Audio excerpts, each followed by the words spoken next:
This is a fan-generated show. If you would like to support us, please go to jamieglazov.com and also don't forget to subscribe to our YouTube channel. And make sure to order Jamie Glazov's new critically acclaimed jihadist psychopath, how he is charming, seducing, and devouring us. All your support is greatly appreciated. Good evening. Welcome to the Glazov Gang. Tonight, what really lies behind the lockdowns and riots. With us this evening, Scott Kesterson, a documentary filmmaker and the producer of the film Bards of War, Fighting is Everything. Scott, welcome to the program. Thank you for the invite. I'm very glad to be here this evening, and I really look forward to a good conversation. And me as well. Scott, a real honor to have you here. Before we begin, kindly tell our viewers a little bit about yourself. So I have a pretty extensive background, but just in real quick, and I think what's relevant for what's going on today. I am a documentary filmmaker. I spent about 3.5 years in Afghanistan. I've worked extensively with audio and visual media. I was also an instructor at the Counterinsurgency Academy in Kabul, and I've worked for a number of years with special operations in the area of information warfare. Today, my big focus today are the podcasting that we do and the pushing for this Patriot movement to help keep the awakening moving along. Okay, well, it'll be interesting to find out what you mean by the awakening. Let's start at the beginning, Scott. Let's just start with this COVID-19 business, the lockdowns, the coronavirus. Everybody needs to stay at home and put a mask on, except if you go to a Black Lives Matter and Antifa rally, then that's okay. Something is kind of very strange. Let's start at the beginning. What's behind this COVID-19 thing? Well, the COVID-19 virus, I mean, there's no question there is a virus, but the pandemic is what has been created, and it's a media frenzy that created it. What we've seen is that there was a virus that was incubated in China. It is probably what we've seen with lethality is it has less lethality than a mild flu on a global scale. But what the media has done is they have used this extensively to create a fake pandemic to institute fear, to force people into trying to crush the economy and to lock the world down. Effectively, what we're witnessing right now is a global insurgency by what we would know as the deep state, attempting to basically rupture the Western and global economy to roll in a global one world economy. And obviously the primary threat to their organization is the United States and the administration of Donald J. Trump. Right. Definitely the way that this quote unquote virus it's been weaponized by the deep state, the left, the globalists, to destroy the American economy and most importantly, to take down Trump, correct? Yes, and I think it's important to understand is the weaponization in this war, and is the more that we really look at it, and I really need to stress that point.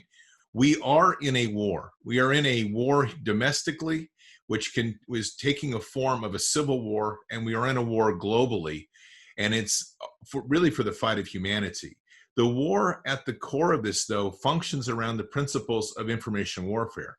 And this is what makes it so unique in the time. And I don't mean to be quite so antiseptic about it, but it's important many times to step back from the emotions and what we feel, because the information war is probably by design one of the most destructive forms of warfare we've ever created. And I say that because unlike other war, where there is physical harm and mutilation, the information war is designed to leave mental scarring, rifts, and permanent separation within people, families, and culture that will last generations. And that's effectively what we see our media engaged in, tied in with big tech and other aspects of information across the full spectrum that the American public, willingly or unwittingly, is being subjected to an information warfare out of a magnitude we have never imagined. And it's being done through private entities, which are which cannot be domestic private entities funded by private monies, which now takes it out of the realm for the military or other agencies to counteract, because that falls within the context of freedom of speech. Right. Now, just a sec, there's so much there, Scott. Thank you so much. Just let's go back for a second. When you say COVID-19 was incubated in China or Wuhan or whatever, look, I wouldn't be surprised the way that the left, deep state, globalists, how they all work together, that in some ways they create this thing in a lab, they unleash it, and then all of a sudden they have this solution, which is the vaccine and these chips and stuff. What do you think or know about that? Do you think that this is also a created virus and that they unleash it and then they have the cure for it? Is there that much of a quote unquote conspiracy behind all of this? I would say without a doubt. And the big rook here is the money, right? So when we look at what these vaccines, the whole concept behind this, and I'll just give you a couple of them. So the engineer a vaccine, or I'm sorry, the engineer a virus, it has a relatively low lethality, but it has a high persistency and an ability to spread. So then you introduce, as we've discovered, the masks and the medical material that's coming in is contaminated. So, and even the testing kits are contaminated. So they're creating false positives and they're spreading this rapidly. When a person then goes into the hospital, they then get coded, and for as soon as a lot of the codings were happening automatically to take them to a COVID-19 coding. That automatically meant that there was a 30% increase in payment to the hospitals. Then what we've learned is as they put these people, the ones that are actually infected with the virus, they would stick them on ventilators, which was the big scream by media to put on ventilators. The evidence is suggesting that the ventilators actually are the part of the problem, that they create an oxygen deficiency in the body by the way that the virus works, and therefore they're killing patients. So they've created a circle of events using the medical institutions to literally create a fake pandemic based on a virus that is real, but it's not lethal.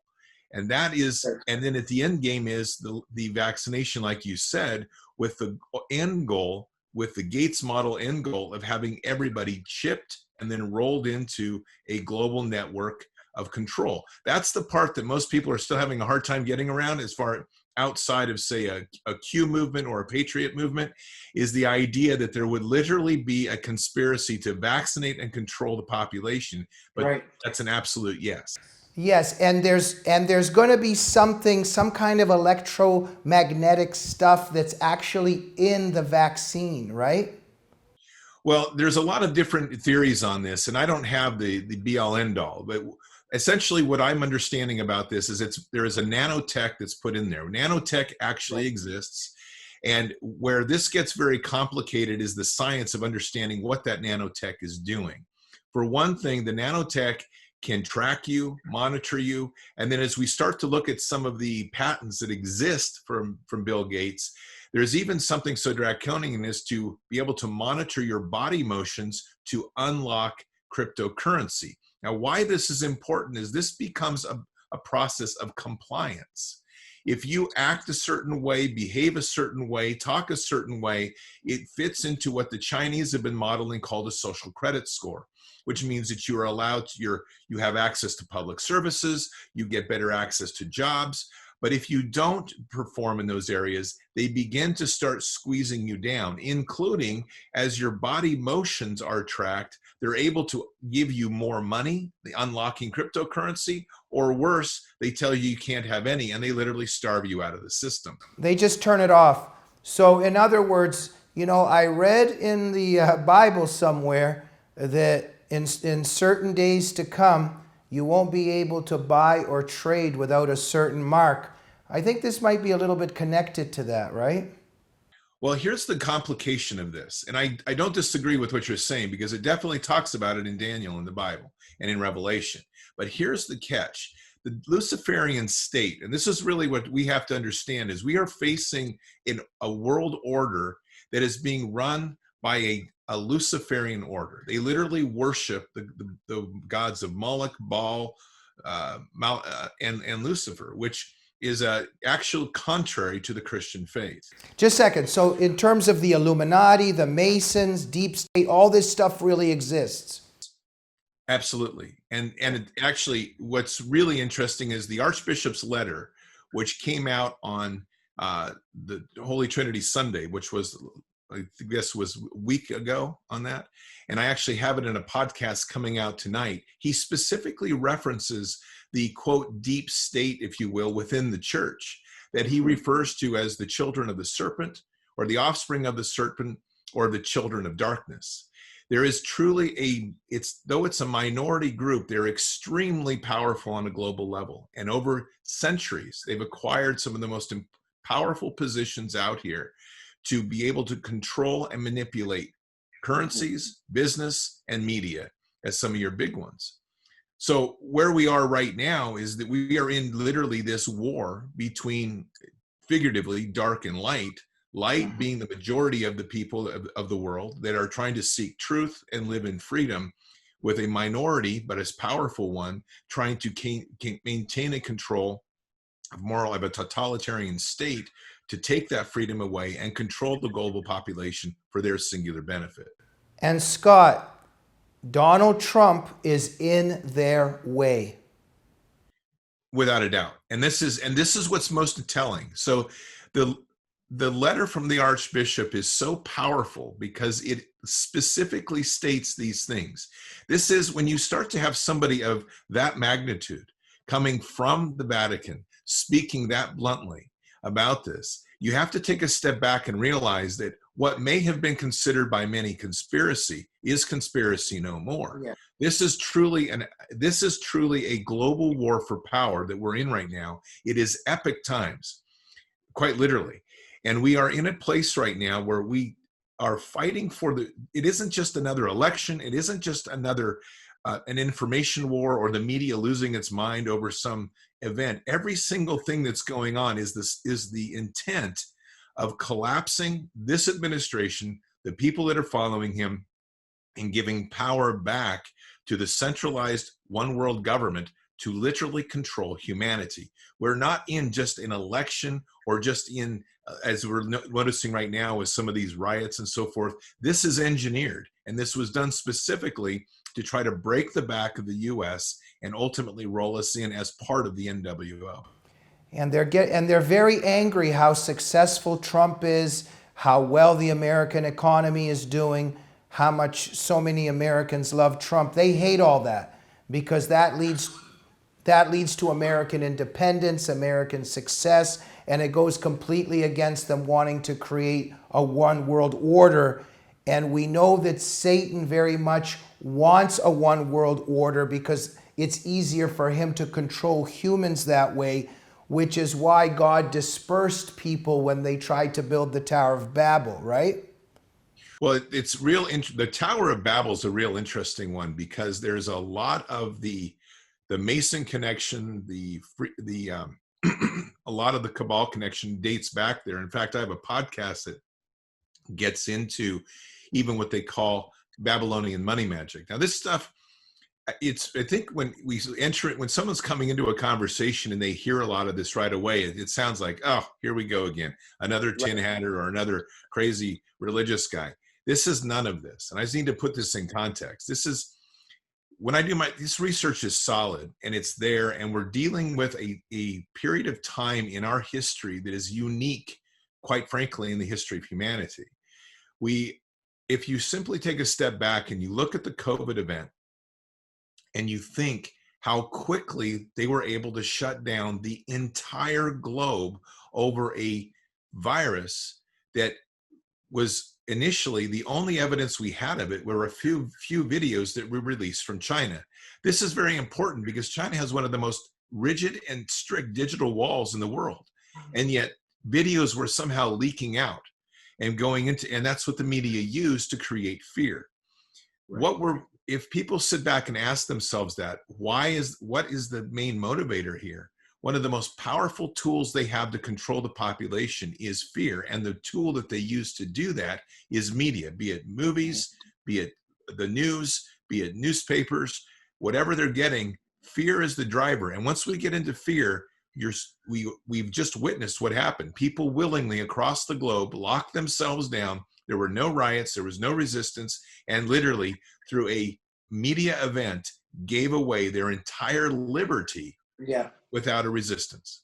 It's so frightening. And Scott, there's something going on too with this, the mask, social distancing. Also, whenever I see Hollywood celebrities on TV telling me to stay home, immediately I need to go outside and take the mask off. It's just because you know something's wrong there, right? But there's something about this mask.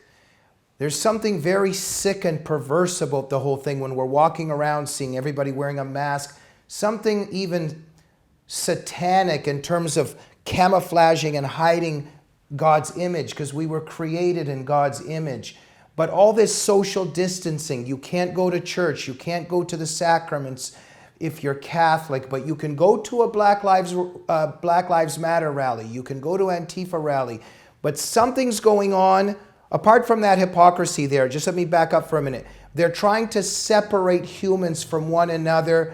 They're trying to get us to stop worshiping the Lord together. And this whole mask thing is very creepy. What would you say about what I just said? You're exactly right. So the one thing about the Luciferian order is it mocks God's creation. And this is a really important principle because pretty much everything they do to mock. So the mask in its first principle is enslavement. That's a symbolic issue of enslavement. And so by having people wear the mask, they're willingly accepting an enslavement. And it's to understand the power of the Luciferian order, everything begins with capturing the concepts within your mind. We are literally fighting a war for your mind, your consciousness, and the principles of how you see and visualize liberty.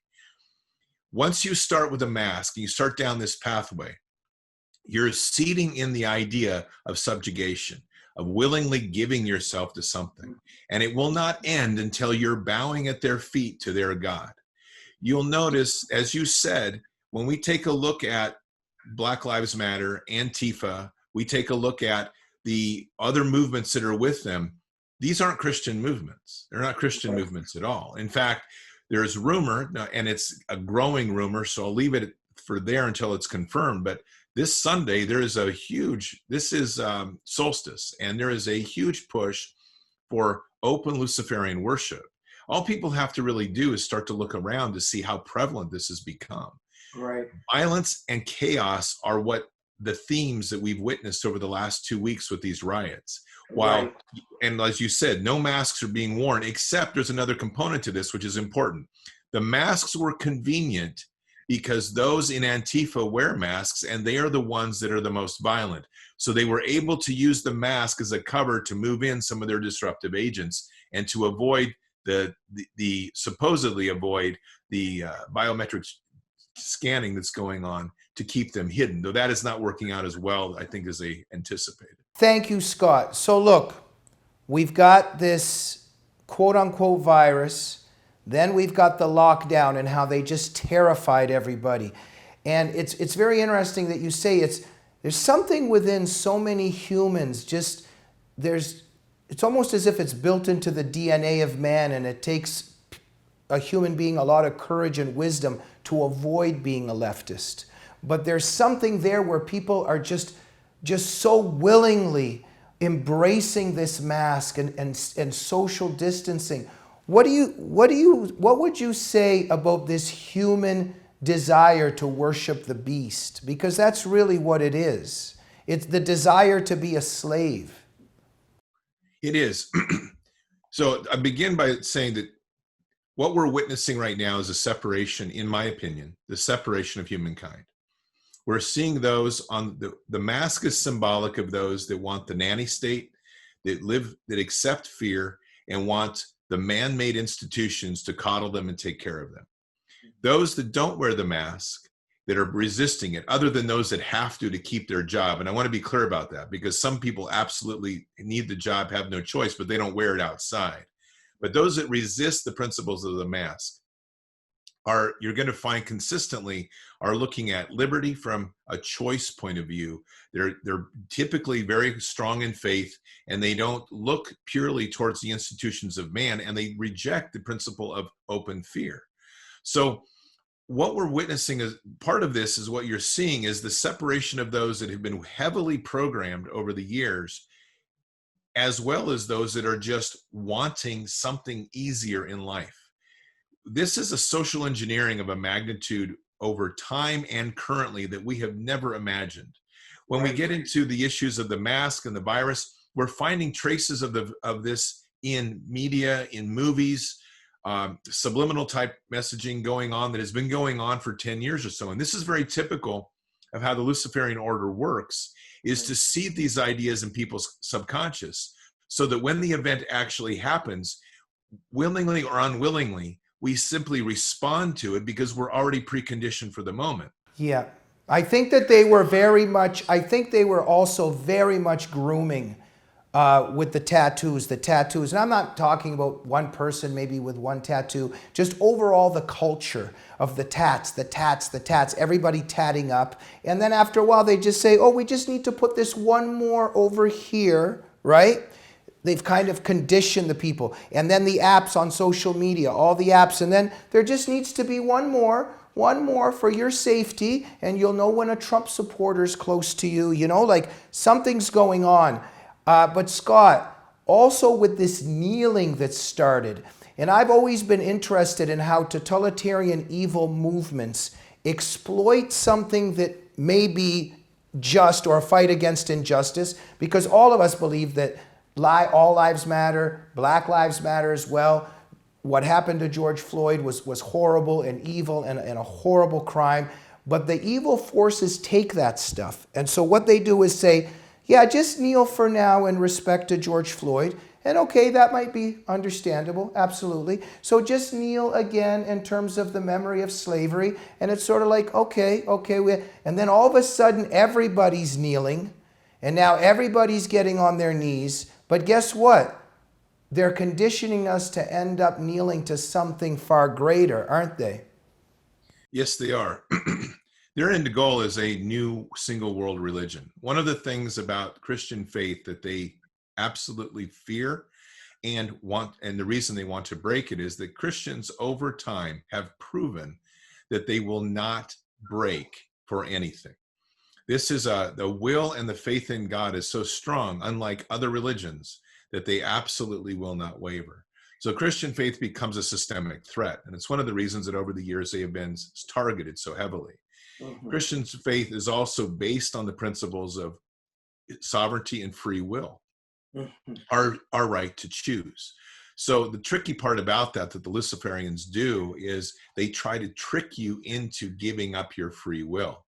Mm-hmm. That is one of those strange things that actually happens. I mean, when you're going to willingly give away your sovereignty or willingly bow down to another God, you're not excused simply because you didn't know.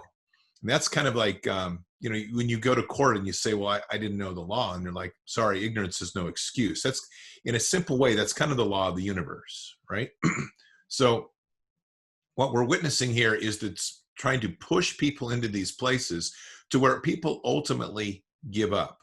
It's peace at any cost is kind of the principle, is that you overwhelm them with so many events, the COVID event, the media, the end of the world, the constant barrage against President Trump, the fear of this, any event that they can create fear out of, panic, hype, to where people finally say, look, I've had enough. What is it going to take just to make it end? And that's when they get you.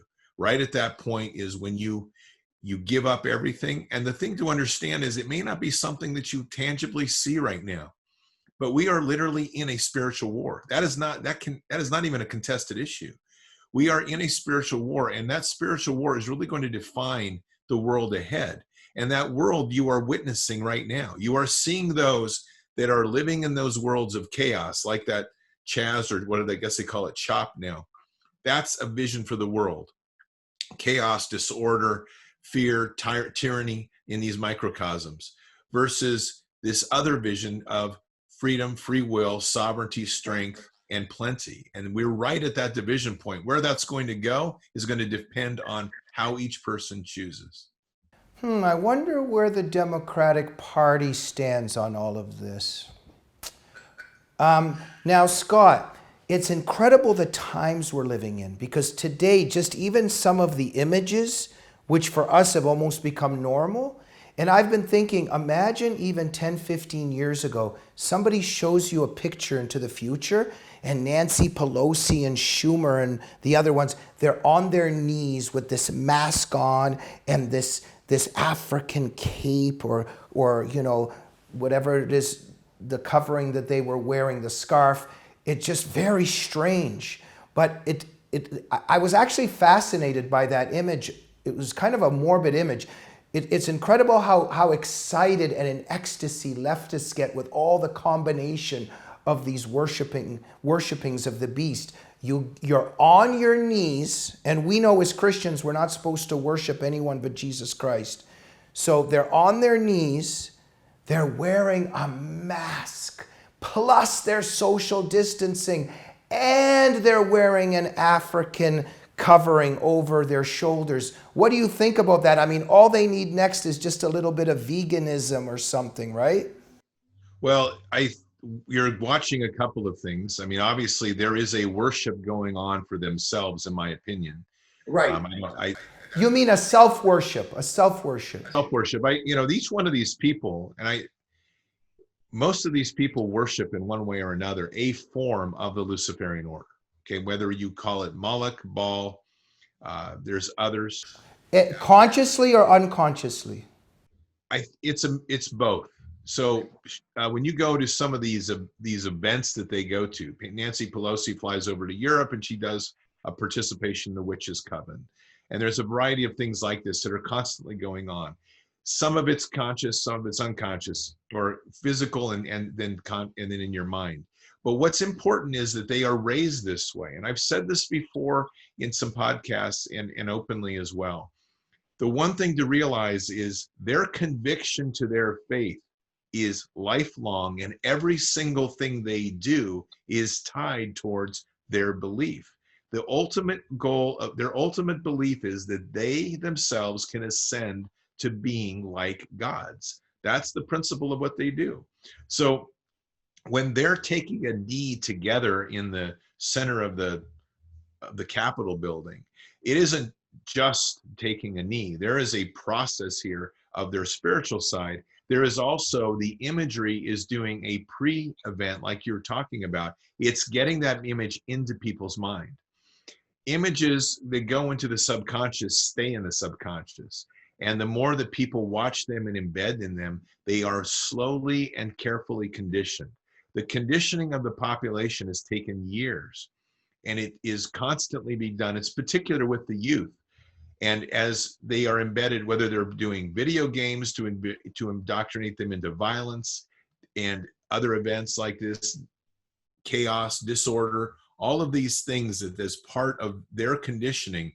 All you have to look around right now is look at all the companies that are dumping money into the Black Lives Matter movement, which we now know openly is not giving money to Black Lives Matter, but channeling money to the Democrat Party. So when you take those companies and you watch what they're doing, you're seeing the magnitude of the social engineering that they're attempting to perform on a global level. But Scott, I mean, you just need to do a little bit of investigation into Black Lives Matter. I encourage everybody to go to discoverthenetworks.org.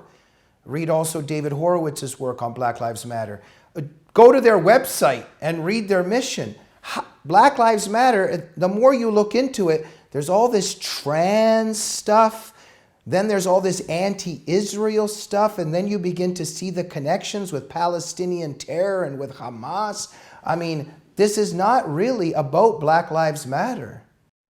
Not at all. And here's the worst part. I'm going to hit on one of the things you just hit on, or you just mentioned. The trans movement actually began in England, and it was part of a pedophile movement. Now, I need to be clear here, because what they've done is they have moved into the lesbian gay movement, and they've hijacked it. And so really what we have here, and what's very concerning about that movement, is there is deep within that a lot of people, a lot of pedophiles are embedded into that. That is another part of this whole network of things, is a global pedophilia network. And just to point to a current article, And the sacrificing of children is the key satanic thing to do, right? it is, because it's life force. See, the children's life force is pure, and it gets to their blood, and it gets to what they are. And they literally sacrifice God's children to their gods to give them power. Just as a quick caveat, Breitbart News published an article today on the German, on the German government's 30-year program of placing foster kids with pedophiles. So this information is slowly percolating to the top. We have the Epstein issues. We have the Nixon case. These are massive. These have been networks on a global scale of moving kids and women and kids around for the purposes of ritual sacrifice and sexual exploitation. Scott, we're definitely going to have a part 2, and then I think 3, 4, 5, 6, 7, and 8. But our time is up right now. Just under a minute here, or a minute and a half. People might feel hopeless right now, but those of us that believe in Jesus Christ, and obviously other people of faith that believe in God, but those of us in this particular, I'm a Christian, I think you're a Christian as well. What advice would you give? Definitely to pray, but also not to be aloof, but to get involved. And what can people do? So yes, I'm a Christian. I'm very proud of it. And I just want to be clear. God tells us that within him we have no fear. And this is one of these times that I even use this, and I think it pushes the limit of that a little bit, but I say to people, fear is a sin. We cannot have fear if we are with God. It is that simple. And this is a time to not only dig heavy into your faith, into prayer and to faith, and to trust in God, because God does deliver, but most importantly now, to reach out to others and to find that strength in community, in prayer, and with your common belief. This is the time for that. There's no greater time than to stand with God than right now. Amen. And we have to remember that wherever 2 or 3 people are gathered in my name, I am there with them. And I don't think it's a coincidence that the Luciferians want social distancing, right? I agree completely. And we also must remember a key thing. Remember that we walk by faith, not by sight. That's very critical. This is a time to walk by faith. Amen, Scott. Those people that are on the edge of their seats right now with excitement and inspired by you, where can they go to learn more about you and also support what you do and say? So the YouTube podcast is kind of the hub of where I work most of my work, and that's Bards FM on YouTube. And you can also go to bardsofwar.fm. That's the podcasting on Podbean that's now starting to get going. Both on YouTube and on Podbean, you can find links for donation if you would like to support the work. So I just want to thank you very much for having me on this evening. Well, look, I want to thank you because, I have to keep an eye on the left and study the left constantly because I've dedicated my life to fighting evil. So, I'm just watching CNN and almost passing out from nausea. Don Lemon, Anderson Cooper, then on MSNBC, Rachel Maddow. And then all of a sudden, I started watching YouTube and I saw an interview with you, Scott. And what a breath of fresh air and what a truth teller that you are. And Scott, just thank you for your truth telling, your nobility, and your courage during these very trying times. Well, thank you again. I really do appreciate it. And if we have the opportunity to have future conversations, I fully welcome it. Thank you so much, Scott. Thank you, and God bless. Thank you, and we hope to have you back very soon. Thank you for watching the Glazov Gang tonight. We hope you appreciated and enjoyed our program, and we'll see you soon. Good night.